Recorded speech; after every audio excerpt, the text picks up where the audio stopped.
Hi partner. Distribution of partnership ஃபார்மில் அசட்டெல்லாம் sale பண்ணியாச்சுன்னா முதல்ல தேர்ட் பார்ட்டி லோன் எல்லாத்தையுமே கொடுக்கணும். அதில் பார்ட்னருடைய spouse loan, brother loan, relatives loan எல்லாமே தேர்ட் பார்ட்டி லோன் தான். அதை ஃபுல்லாக செட்டில் பண்ணணும். அது கேஷ் கொடுத்து பே பண்ணலாம். இல்லை சில நேரங்களில் ஒரு பார்ட்னர் அக்செப்ட் பண்ணலாம், இந்த லோனை நான் பே பண்ணிக்கிறோம்னு. அப்போ அதுக்கு தகுந்தாப்பில் நம்ம என்ட்ரியை போடணும்.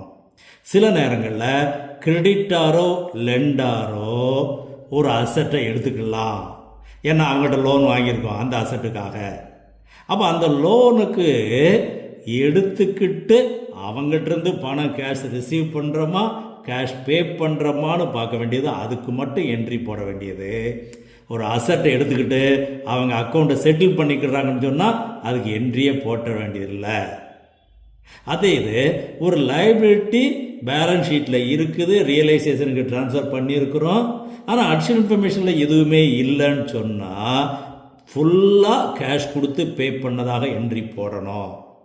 பார்ட்னர்ஸ் லோனை பொறுத்தளவில் தேர்ட் பார்ட்டி லோன் எல்லாம் கொடுத்தது போக மீதி பணம் இருந்தால் பார்ட்னர்ஸ் லோனுக்கு கேஷ் கொடுக்கணும்.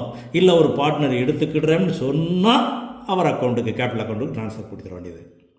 அதே இது கண்டிஜென்ட் லைபிலிட்டிஸ் பொறுத்தளவில் முக்கியமாக அந்த பில்லை பேங்க்கில் டிஸ்கவுண்ட் பண்ணி பணம் வாங்கியிருப்போம், அதுக்கும் நம்ம தேர்ட் பார்ட்டி லைபிலிட்டி மாதிரி பே பண்ணிடணும். முக்கியமானது. I like your partner.